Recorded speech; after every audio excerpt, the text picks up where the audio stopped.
Dear our respected and beloved Agaw Media followers, how are you? Agaw Media continues to provide with reliable, timely information. To ensure that Agaw Media remains a good source of information for you, we ask for your support. If you are new to Agaw Media, please share, like and subscribe to help spread the information to many. Now let's dive directly into the vital information provided by Agaw Media follower. Work Debasu. Ethiopia's strategy to reclaim for Red Sea access. Contrast with escalating instability in the Amhara region. Lessons from the late Derg era. Commentary by Work Debasu. Prime Minister Dr. Abiy Ahmed and his Prosperity Party government have recently articulated what appears to be a coherent national strategy aimed at restoring Ethiopia's direct access to the Red Sea, an access that was lost following the fall of the Derg regime in 1991. The subsequent 1993 Eritrean referendum legally cemented this loss by establishing Eritrea's independence. That referendum, however, excluded significant numbers of indigenous residents who had long appealed for the right to determine whether their communities would remain part of Ethiopia or join the newly forming Eritrean state. Compounding this injustice, approximately 50,000 residents of Assab, many of whom were traditionally connected to Ethiopia, were forcibly expelled in advance of the referendum, preventing them from voting. These displaced families later resettled around Kombolcha. Historical accounts also indicate that, during negotiations in the final years of the Ethiopian Civil War, former U.S. Assistant Secretary of State for African Affairs Herman Cohen claimed that he proposed keeping the port of Assab under Ethiopian sovereignty to help ensure long-term regional stability. According to Cohen, this proposal was rejected by both Isaias Afwerki of the EPLF, now president of Eritrea, and Meles Zenawi, then leader of the TPLF. Widely reported accounts suggest that Meles conceded Assab in exchange for military support from EPLF forces, believing that his own front would not be able to secure control of Ethiopia without their assistance. The unresolved status of Assab later emerged as a major source of internal division within the TPLF leadership following the 1998-2000 border war. Leading figures such as General Sadkan Gebretensai, then Chief of Staff of the Ethiopian National Defense Forces, and Asrat Gebru, then President of the Tigray region, advocated a military push to reclaim Assab. Meles Zenawi, however, overruled the plan and ordered a withdrawal, triggering deep political fractures within the leadership. This dispute permanently split the TPLF, resulting in the dismissal of Sadkan and others from government positions and shaping Ethiopia's political trajectory for years to come. Throughout the EPRDF era, opposition parties frequently used the issue of Red Sea access as a cornerstone of their political messaging. Yet, due to limited political leverage, internal fragmentation, and insufficient legal strategy, none succeeded in advancing meaningful progress. For more than 3 decades, Ethiopia has relied almost exclusively on Djibouti for its import and export trade, paying over $2 billion annually in port fees, an unsustainable burden for one of the world's poorest nations.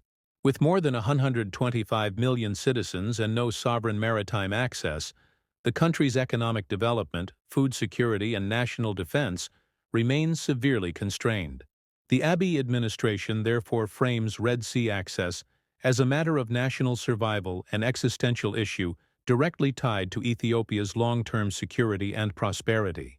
International reactions suggest Ethiopia's plan may not face significant diplomatic opposition if conducted within the framework of international norms.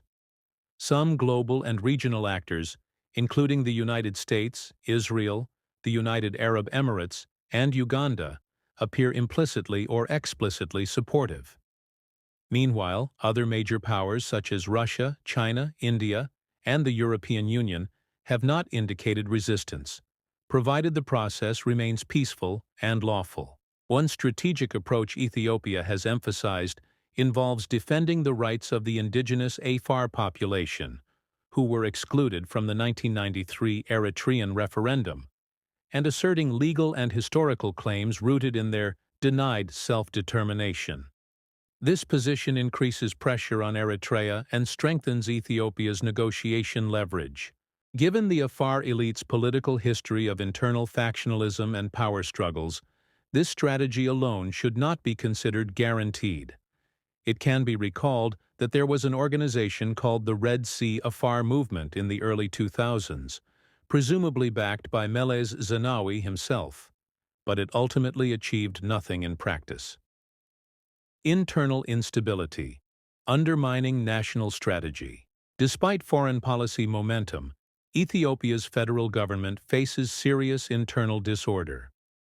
The humanitarian and security crisis unfolding in the Amhara regional state, especially within Agaw-Awi zone, reflects deep erosion of state authority.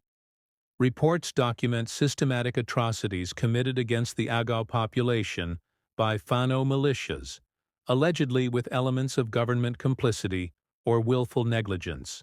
These events expose a painful truth. Even in the 21st century, Ethiopia remains a place where the Agaw people experience deep-rooted injustice. In a truly equitable society, the state would ensure that all citizens receive equal protection under the law. At the very least, the government would provide lawful defensive logistics to at-risk communities. Instead, the Agaw population is left unprotected and targeted. Metakel, the next target. Metakel maintained relatively normal security up until late 2024, but it has now become one of the emerging targets. Internal Fano actors operating inside Metakel have actively worked to create vulnerabilities by spreading one-on-one propaganda and influencing local leaders through bribery and targeted messaging, with the goal of weakening leadership resistance to Fano. This propaganda includes statements such as, "Fano is fighting on behalf of Ethiopian ethnic groups against Abiy Ahmed's tyranny." Oromo cannot be trusted. Learn from the Agaw, who were ultimately betrayed. Sources claim that, when combined with financial incentives from wealthy individuals, this propaganda has significantly softened the views of key Gumuz and Shinasha leaders in the region. This shift in perception has created an opportunity for Fano to expand its presence into Metakel. Some may wonder whether Jawar Mohammed is now a sympathizer and supporter of Fano, and whether this indicates that Fano is proving its claimed inclusiveness.